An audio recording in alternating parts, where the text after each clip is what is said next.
Let me ask you, what's the universal exception to every moral law?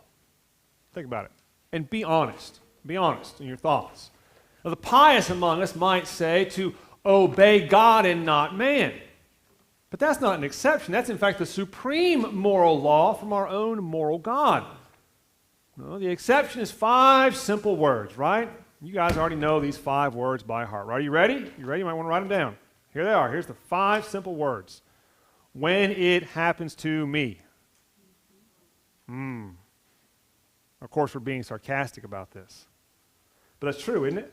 In our hard hearts, we afford ourselves all kinds of exceptions and allowances that we don't grant to others. Especially when the chips are down and we know suffering waits for us on the other side of it. Besides, we know that we're only doing what everyone else would do if they were in our situation. Or at least that's what we tell ourselves. In fact, lots of other people don't make the exception for themselves. For instance, in the case that we hear in Mark chapter 10 about marriage and divorce, lots of people do not commit adultery, do not get divorced, and do stay together for the kids. But that's only one trap as we hear this gospel lesson. See, the other one is what Pope St. John Paul II famously called the culture of death. The notion that all things can be used up and disposed of, especially our fellow human beings. Now, this idea, culture of death, is not restricted to matters such as abortion, although that is a prime example of the culture of death. And some of you are familiar with the idea known as utilitarianism, right? The greatest good for the greatest number. Of course, always at the expense of all the rest. That's another example of the culture of death. And when these two foul ideas meet, well, we always think to place ourselves with the greatest number, don't we? Now, undoubtedly, as we just heard in Mark chapter 10, Jesus speaks declaratively, clearly, and unambiguously against divorce, generally outlawing it in remarriage. But too often, far too many people read this story and think this is merely some arbitrary rule that God or somebody else snuck into the Bible just to single them out for an unfulfilled life of misery, loneliness, and suffering. And what's more is that preachers and Sunday school teachers and Bible thumpers have formed a vast international conspiracy against them. To those people, I can only say, it's not about you, bro. And by the way, I'm not up here speaking about these things today because, quote, I think I'm better than you or some such silly thing. My heart is just as hard as anyone else's. But more than that, that pity party attitude misses the bigger picture. Jesus' point here isn't simply to be mean, or really to be mean at all, to people who don't want to be married anymore, or people who want to get married again. Jesus isn't here to be mean. As a favorite movie of mine says, our thinking about the case has become too uptight. Listen again to verse 6. Jesus says, from the beginning, all human communities are founded on marriage. From the beginning. Reminds us that Adam was created alone and without a helper among the animals.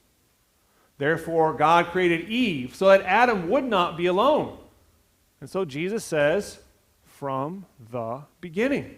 Which means no human community exists that is not derived from the original marriage and community of Adam and Eve. No children, no parents, no friends, no government, nothing apart from Adam and Eve's own union. So that shifts our thinking. And notice as well how Jesus continues in verse 9. What God has joined, let no one separate. Marriage has a permanency in this life that exceeds even the relationship of parent and child. Right? Verse 7, therefore a child will leave their parents and join to their spouse. Another way to look at this is that children learn the durability, the solidness of marriage from their parents. another way of getting at these ideas, which not that long ago were common sense to your grandparents and your great-grandparents. Another way to say this is that marriage is God's gift to the entire world. Adam and Eve are not merely the first believers. They're the first humans. Right? Whether or not we can prove that with so-called evolutionary biology is far beyond the scope of this sermon. What's important for us, again, in this sermon, is that as the first humans, Adam and Eve, they set the type, the pattern for all who follow after them. Again, in making Adam and Eve mutual, complementary, reciprocal companions to one another, God establishes a model for all human interaction going forward. Marriage is a gift he gives them and all who come after them across the face of the entire earth. And if it's a gift from God, then we know something else about it, that it's to be used for God's purposes. Of course, we know that's our definition for stewardship, using God's gifts for God's purposes. And yes, if you saw in the newsletter, right, you're going to see in your email, it's time for stewardship. But you guys have learned by now, if you're honest, stewardship's not about your wallet so much as it is about your heart, as Jesus says in the Sermon on the Mount, and it is about your renewed and transformed mind, as St. Paul writes about in Romans 12. But one other thing about Adam and Eve here. We don't get to say that because this story occurs pre-fall from grace in Eden, that in our post-fall from grace world it doesn't count. As if marriage only exists really and truly somewhere before original sin, right? Prelapsarian, if you want a fancy word. I mean, we wouldn't certainly say that about other things such as, walking upright or eating fruits and vegetables. And so Jesus confirms this by giving us the proper interpretation that the blueprint of stable marriage endures beyond the Garden of Eden and Noah's flood and the Tower of Babel. We've got to cover a few of these taggy bits, as my friend Pastor Lance would say, because in today's society, we are in fact quite confused and misled about marriage. So where's all this leading us today? Because we're not here just for factoids about marriage. Although marriage is held in common by all humans across time and space, no matter how imperfectly or foolishly we humans have instantiated it. So that means there's plenty to go around. We're not going to run out of marriage as a resource, right? In fact, it's not a commodity. It's not a means to some other end, a natural resource to be leveraged and exploited for some other purpose. Marriage is not something we manipulate the way that we would grow crops or mine minerals in order to have dominion over the earth. We're not here to use up our marriages, use up our other relationships and connections, including our family, our friends, and good governance or good order, and then move on to other relationships like locusts or termites. As we already said, these are God's gifts to be used for God's purposes. Other people are not disposable like Amazon boxes or grocery sacks. We don't get to cut them off when we're done with them, having gotten what we wanted for our transactions. In fact, we might say that the very opposite's the goal. How many, not how few, how many interactions can I have with these other people in my life for the betterment of us all? So as we continue hearing from Jesus, look at the rest of verse 6. God made them male and female. So once again, a couple more taggy bits, right? Those are your only two options, even after 2015, right? Male and female, XY and XX chromosomes, no matter how we might understand our personalities. And yes, that's what marriage is, one man and one woman faithful to one another until death parts them. But if we look a little more closely at our reading from Genesis, that first reading we had today, verse 18 we hear, the Lord said, "It's not good that the man should be alone. I will make him a helper as his partner." And then in verse 22 we hear, "The rib that the Lord God had taken from the man, he made into a woman and brought her to the man." And so don't forget as well that all humankind is made in God's image. And so these two things together show us that God is in some way at the center of all of our human connections.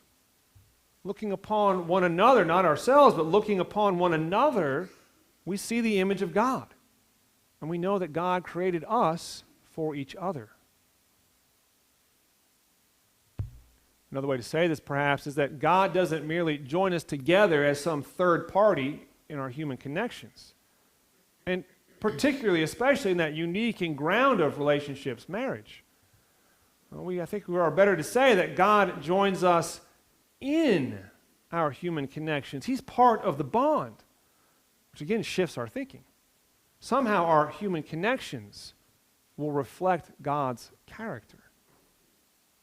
So we can understand two things in particular that are at stake here. First of all, the destruction of human relationships is the harshest punishment we can inflict on one another. Think about what we do to the worst criminal offenders in our society. Solitary confinement.